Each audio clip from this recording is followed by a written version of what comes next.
Well, what is going on, gang? Welcome back to A Therapeutic Edge. It's very nice to have you here. Thank you so much for stopping by. I have something that I've added to the collection on the table. This is not new by any stretch of the imagination. In fact, this is a 10-year-old Spyderco that is now, sadly, discontinued.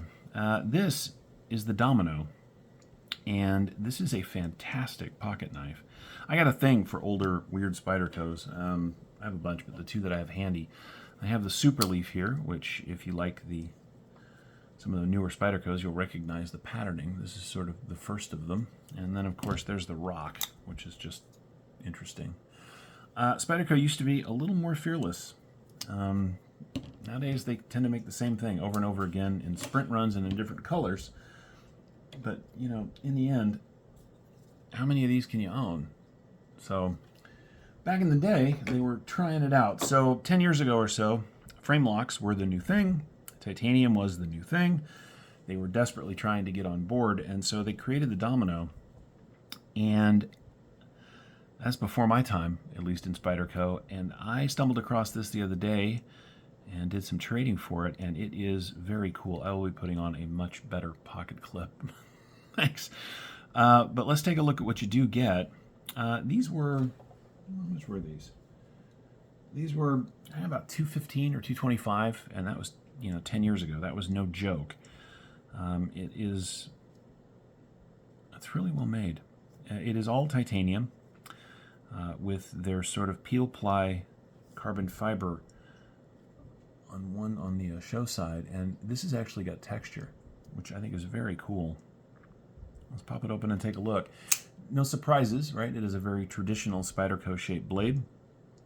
This is in CTS-XHP, which they did a really good job with. It is from Taichung, their Taiwan factory. I wish they'd make this again. Now, they did make them in a progression. They made a blue one and a red one. I was around for those, but this one in particular kind of came and went, and it's a real shame because this is an excellent pocket knife.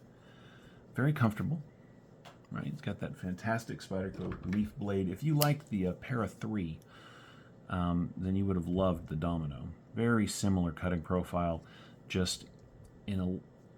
So I don't think the Para 3 is very comfortable. For me, at least, it's too short. The Domino is a full hand and in great materials. So let's go ahead and do some specs and then do some size comparisons, shall we?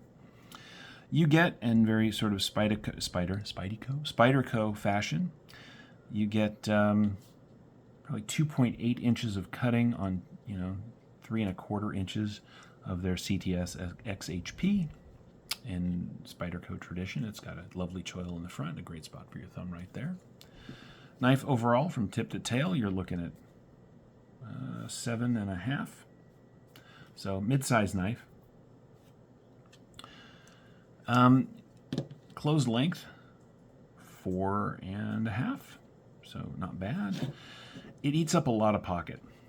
So when this is in your pocket, because of the flipper tab and because of the leaf-shaped blade, you're looking at, over 1.5 inches.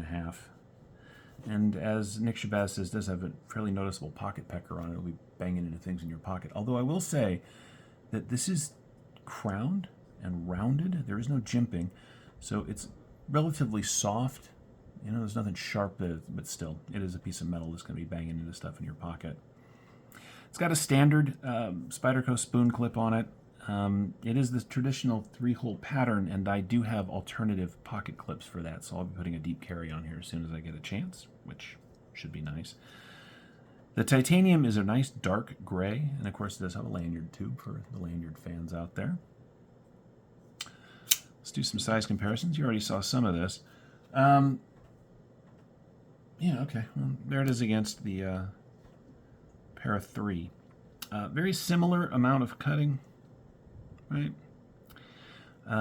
Just a more comfortable handle, but very similar in pocket overall. Here it is against the PM2, which of course it just dwarfs the Domino here.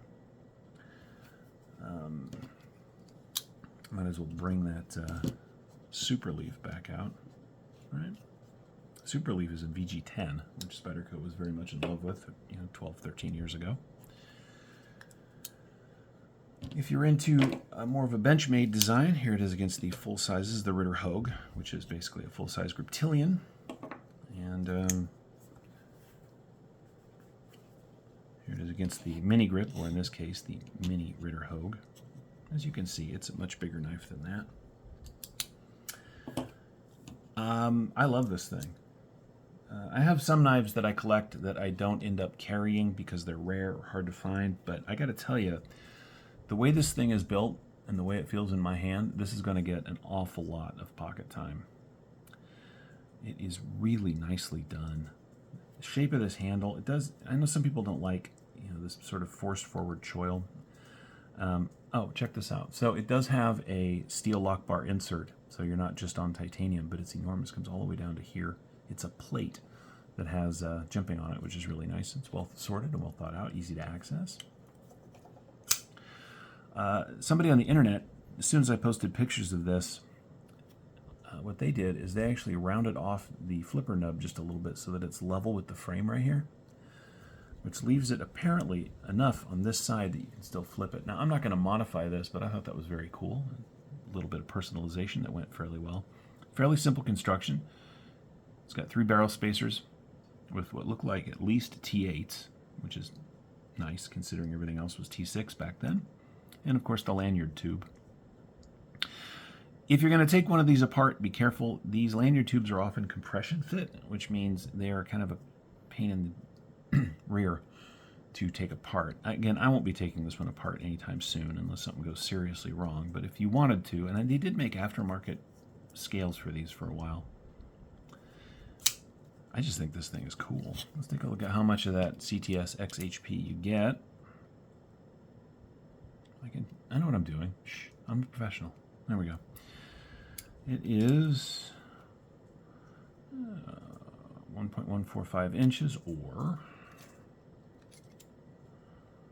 just shy of 3 millimeters. So a reasonably thin slice. The nice thing about that is that because this is just an entire flat grind, the final bevel is really sharp and it comes down to a lovely edge. And of course, as with all Spydercos, it's just pokey enough if you needed it to be. I really like stuff like this. My collection has got a bunch of older and out of date. You guys, I know I got a ton of older Benchmades. It's not that I don't love the new stuff. I do, some of it at least. It's that there was a time when companies like Spyderco and Benchmade, ZT, were fearless. They made interesting, kind of funky designs. They just went for it. And it's because they weren't competing with 1,000 other companies making basically the same knife. They were less interested in market share and more interested in getting designers out there and getting unique style out there. And I really wish that they would go back to that, because there are a million companies. If you want a basic pocket knife, your choices are endless. These companies that have been with us for a long time, Spyderco, Benchmade, ZT, could go back to making interesting stuff like this. Now, unfortunately, in today's market, with this much titanium, even with this blade steel, this would be a $400 Spyderco. It just would. And that's kind of a bummer. But at least they'd be making it. I mean, hey, Benchmade just brought back the 710. Maybe Spyderco will bring that. They won't. They're not listening to me. But in the meantime, I have an excellent new addition to the collection. Thank you so much for watching. It has been fun to share this with you, and I know it's going to be fun and great to use and carry. I hope you've enjoyed this look at the Spyderco Domino. You guys have a great rest of your day or evening or whenever you watch this. And remember, take care of yourselves and take care of each other. We'll see you next time.